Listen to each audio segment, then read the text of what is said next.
Paz do Senhor. Amém. Que bom poder estar com vocês aqui essa noite, para juntos nós sermos abençoados por Cristo Jesus. E eu já fui abençoado aqui essa noite pelos louvores proféticos que foram entoados. Agora, aproveitando que você está de pé, segure a sua Bíblia aberta. O livro que eu vou ler é o livro de Joel, capítulo de número 2. Joel, capítulo de número 2, logo após o livro do profeta Ezequiel, Daniel, Oséias, está o livro de Joel. O seu capítulo é o capítulo de número 2, versículo de número 17. Capítulo 2, versículo de número 17. E depois eu vou ler também o versículo 24, 25 e 26. Joel capítulo 2, versículo de número 17. Quantos assim o encontrou, diga amém. Essa versão que eu estou usando está escrito: chorem os sacerdotes, ministros do Senhor, entre o alpendre e o altar, e digam: poupa teu povo, ó Senhor, e não entregue a tua herança ao próprio, para que os gentios o dominem. Porque diriam entre os povos: aonde está o seu Deus? Versículo de número 24. E as eiras se encherão de trigo, e os lagares transbordarão de vinho e azeite. E restituirei-vos os anos que comeu o gafanhoto, a locusta, o pulgão, a lagarta, meu grande exército que enviei contra vós. E comereis abundantemente e vos satisfareis. E louvareis o nome do Senhor vosso Deus, que procedeu maravilhosamente para convosco. E o meu povo nunca mais será envergonhado. E vós sabereis que eu estou no meio de Israel, e que eu sou o Senhor vosso Deus, e ninguém mais. E o meu povo nunca mais será envergonhado. E acontecerá que depois derramarei do meu espírito sobre toda a carne. Vossos filhos, vossas filhas profetizarão. Os vossos velhos sonharão sonhos, e os vossos jovens tereis visões. Amém. Pode tomar o seu assento. Eu quero louvar a Deus por poder retornar a essa casa e louvar a Deus pela vida do pastor Ademir, aos amigos, obreiros aqui, o pastor Alain, um amigo nosso, sua família, a todos os obreiros dessa igreja, que o Senhor Jesus possa abençoar vocês de uma forma muito especial, e que a boa mão de Deus esteja sobre vós. Vocês estão em uma semana profética, e eu sei que semana profética não é para qualquer um. Semana profética é para aquele mesmo que está decidido viver um ano e um tempo de milagre. E eu vim aqui debaixo da orientação do Espírito Santo. Eu quero, diante desta palavra, liberar para a noiva do Senhor que aqui está pelo menos 6 palavras proféticas em que eu acredito que a igreja do Senhor há de viver. O Senhor falou muito comigo acerca desta palavra, e nesse domingo agora que passou, eu comecei a falar acerca desse capítulo da nossa igreja. E quando vinha para cá, o Espírito de Deus falou comigo: esta é a mensagem que eu quero trazer para a minha igreja naquele lugar. Pois bem, para você entender aonde Deus quer nos levar, você cede um pouco da sua atenção. O Joel capítulo 1 em diante, está falando do povo de Deus, está falando de uma nação que Deus escolheu. E uma vez que Deus escolheu com o seu propósito, é um povo que Deus está cuidando, é um povo que tem privilégio, porque desde a aliança de Deus com Israel, Ele diz a eles que propôs cuidar deles, ser o Deus deles, ser o provedor deles. E isso aqui foi o Senhor que decidiu. E Deus está cuidando. Alguns estudiosos da Bíblia afirmam ser Joel, a história de Joel, ser narrada aqui em um período ante o exílio. É um período de um dos primeiros tratados de Deus com o seu povo. É um período que eles plantam e vem o Senhor e rega a terra. É um período que eles plantam e o Senhor abre os céus e envia chuva. E logo a semente que cai sobre a terra, essa semente produz. É um tempo que eles agem e Deus reage. Eles têm uma atitude e Deus tem uma reação.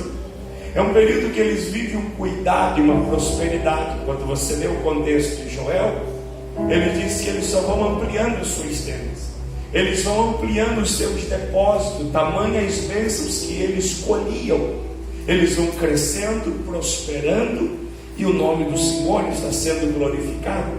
Eles trazem uma cultura que Êxodo narra, que eles aprenderam desde a sua caminhada, de que eles adoravam o Senhor ao amanhecer e ao entardecer. Eles tinham um princípio e eles não quebravam isso. Porém, Joel está falando de um tempo que eles cresceram, um tempo que eles prosperaram, um tempo que a mão de Deus estava lá, um tempo que eles têm tudo o que quer e tudo o que precisa, um tempo que não falta nada, e um tempo que tudo que eles precisam tem de sobra.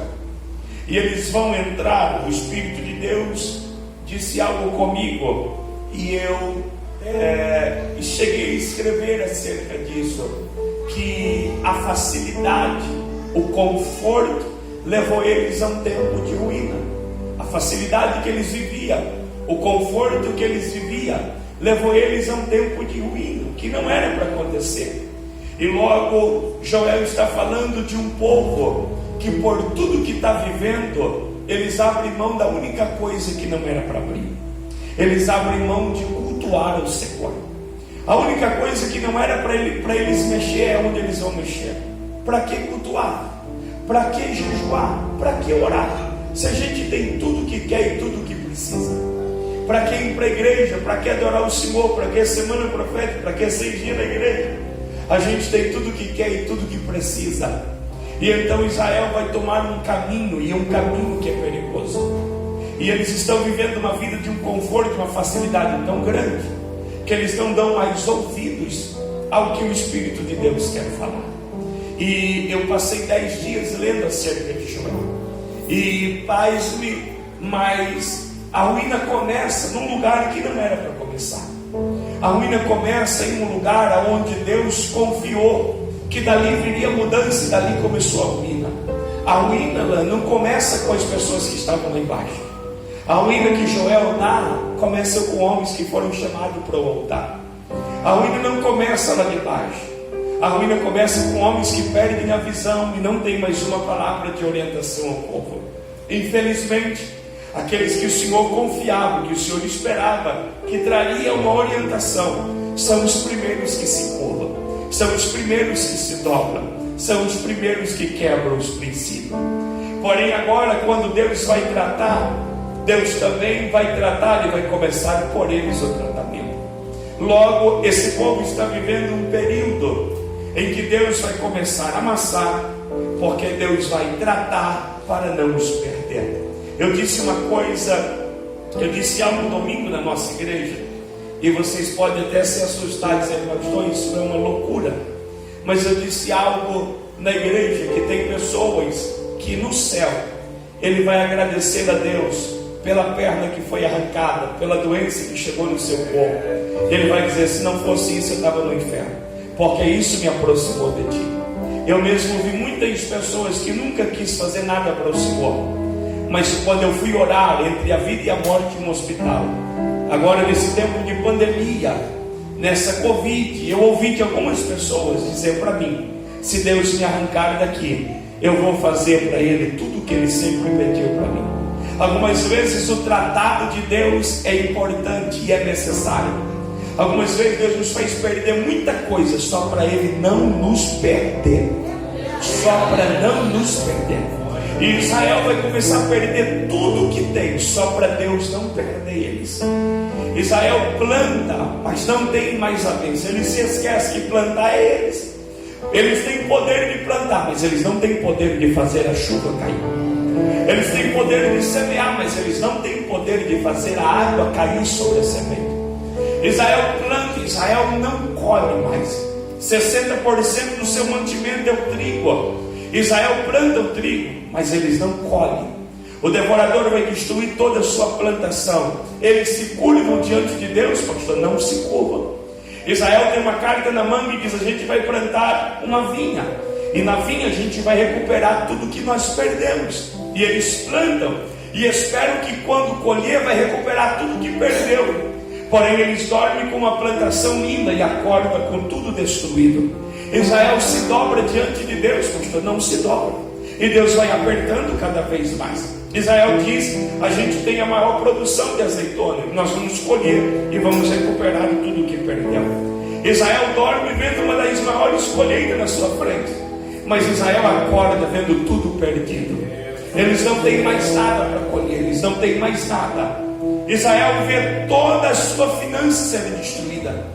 Israel vê tudo aquilo que eles esperavam colher e ser acabado. É por isso que quando você lê o seu capítulo 1 e o seu versículo de número 10, ele diz: o campo está tão arruinado que a terra chora.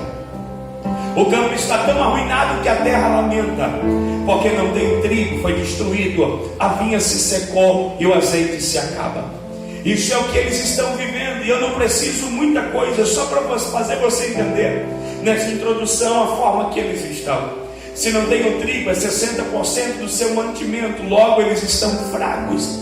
Se não tem a vinha, que trazia a eles o vinho, que era o símbolo de alegria, logo a Bíblia está dizendo que não há alegria naquele ambiente.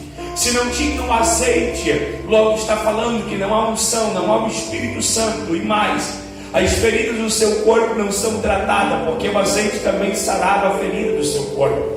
Pastor, resume para mim Israel em poucos segundos. Resumo: alguém ferido com muita fome, sem alegria e sem o Espírito Santo.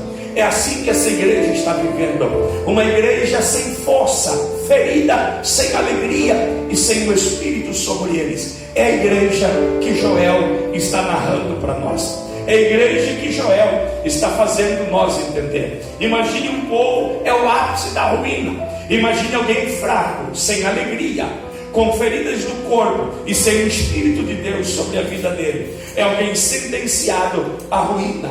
Em meio a esse caos, eles começam a rasgar as suas vestes. Em meio a esse caos, eles começam a se destruir as suas vestes. Aí vem a Bíblia, e o capítulo 2 e o verso 13, o Senhor diz: não é isso que eu quero de vós. Vocês não precisam rasgar as vestes, o que está do lado de fora. O que está precisando ser rasgado é o coração de vocês. É o que está do lado de dentro que precisa ser rasgado. Não adianta rasgar o que está do lado de fora, se o que está dentro não se curvou, não se quebrou diante de mim. É o que Deus estava querendo, era o que Deus estava esperando. Porém é um tratado, e eles começam a chorar. Eu li um artigo que diz que a sua lágrima, que Israel chora tanto em meio a essa ruína, que a terra ela é molhada com a lágrima do povo de Deus que clamava e derramava suas lágrimas sobre a terra. É nesse período, é nesse contexto que o Senhor se levanta. É nesse período que Deus se levanta e Deus vai proclamar que eles voltem para o lugar aonde eles nunca deveriam ter saído. É nesse período que Deus chama eles e diz: sabe por que está acontecendo isso? Por uma única coisa: vocês abandonou o único lugar que não era para abandonar. Vocês deixaram o único lugar que não era para deixar. E quando Deus os chama de volta para o templo, Deus diz a eles: eu não quero. E eu achei isso aqui extraordinário, porque quando eu estudava acerca disso, o Senhor vai começar pelos líderes, ministros, sacerdotes. E Deus diz para eles: eu quero que o choro de vocês, eu quero que a lágrima de vocês não seja aí em meio a essa terra, essa ruína, mas eu quero ver vocês num lugar onde vocês nunca deveriam ter saído. Então, versículo 17 que eu li com vocês, ele diz o Senhor a eles para que eles chorassem entre o alpendre e o altar. Diga comigo: alpendre. Diga aí: altar.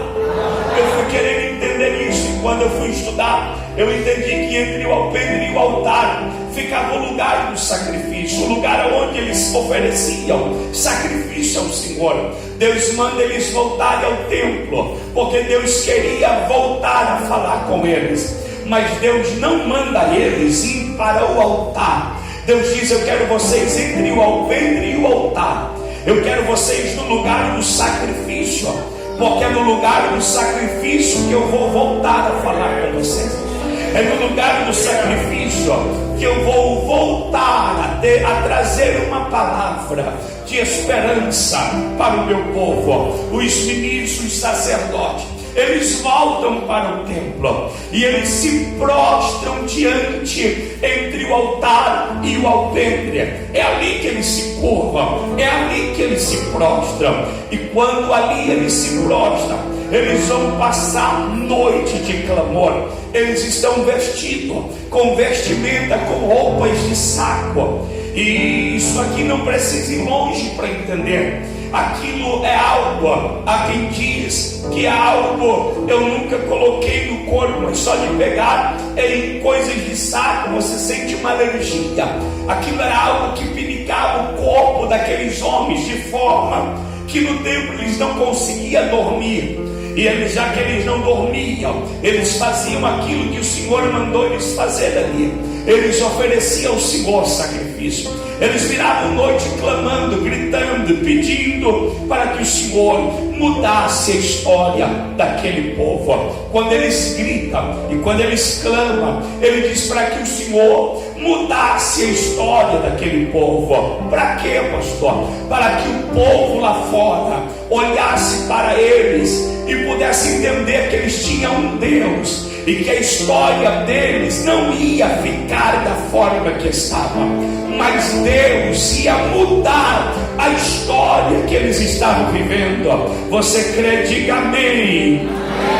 Enquanto eles oram e eles clamam, o povo proclama, e o povo vem para a porta do templo, e o povo vai ficar do lado de fora esperando uma palavra. Quando eles estão no templo e o povo na porta do templo esperando uma palavra, porque eles não têm mais trigo para colher, eles não têm mais azeite para colher, eles não têm mais vinha para colher. Se não tem nada, para onde eu vou? Para o templo, para a porta do templo. Se ele arrancou tudo que me sobrou, o templo. Era isso que Deus queria, era isso que Deus esperava. Enquanto eles estão no templo, logo vem o Espírito de Deus sobre os ministros que choram sobre o templo, os ministros que clamam, que voltam para o lugar onde não deveria ter saído. Quando eles voltam para o lugar que não deveria ter saído, eles saem na porta, e quando eles saem na porta, eles têm uma palavra para aquele povo que está do lado de fora, esperando ouvir Deus falar, esperando ouvir uma mensagem de Deus. Quando eles saem, a primeira promessa liberada é a do versículo 24, quando os ministros dizem: eu ouvi o Senhor falar comigo, eu ouvi a voz do Senhor. E qual é a palavra a nosso respeito? Eles enchem o peito e eles gritam para eles: assim diz o Senhor, as eiras vão se encher de trigo, os lagares vão transbordar de vinho e de azeite. Sabe o que eles estão dizendo? Não vai ficar da forma que está, Vocês estão no lugar que Deus queria.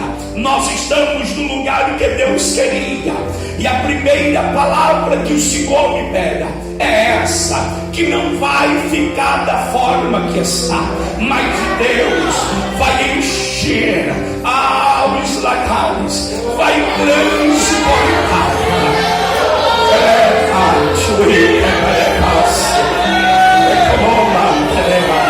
Eu estou com meu corpo todo arrepiado para liberar essa primeira mensagem a esta que é a noiva do Cordeiro de Deus, a esta que é a noiva do Senhor.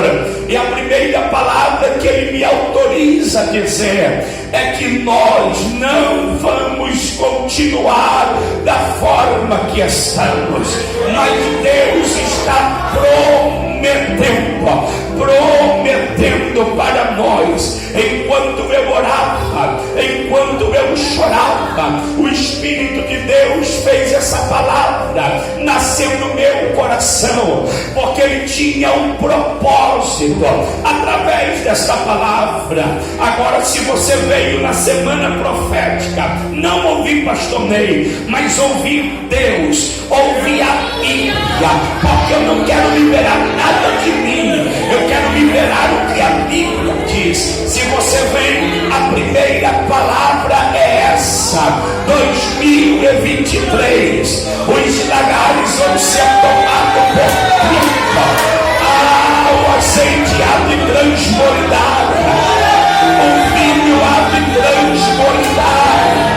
Pastor, não estou entendendo o que Deus está falando. Eu estou crendo, pastor Levi, nesta palavra, que nós não vamos lidar com uma igreja doente, com uma igreja anêmica, com uma igreja que não tem alegria, com uma igreja que não carrega o Espírito Santo, não. Está chegando o tempo que nós vamos lidar com uma igreja forte, com uma igreja tomada de alegria, com uma igreja carregada pelo Espírito Santo de Deus. Deus vai mudar a história da igreja.